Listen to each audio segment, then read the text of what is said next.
ATM Shamsul হক ছিলেন একজন দূরদৃষ্টিসম্পন্ন, মানবহিতৈষী ও নিবেদিত প্রাণ মানুষ। জনকল্যাণে তার অবদান অপরিসীম।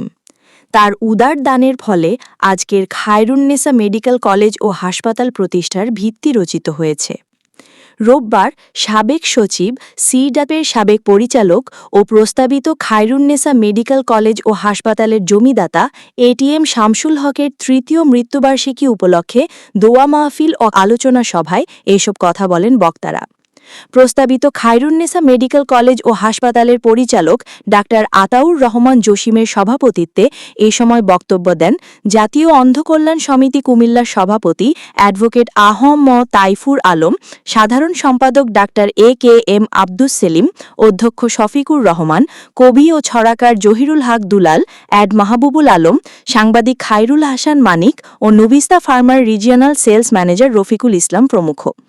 বক্তারা এটিএম শামসুল হকের প্রতি গভীর শ্রদ্ধা জানিয়ে বলেন, তিনি তার ব্যক্তিগত সম্পত্তি জনগণের কল্যাণে উৎসর্গ করে এক বিরল দৃষ্টান্ত স্থাপন করেছেন।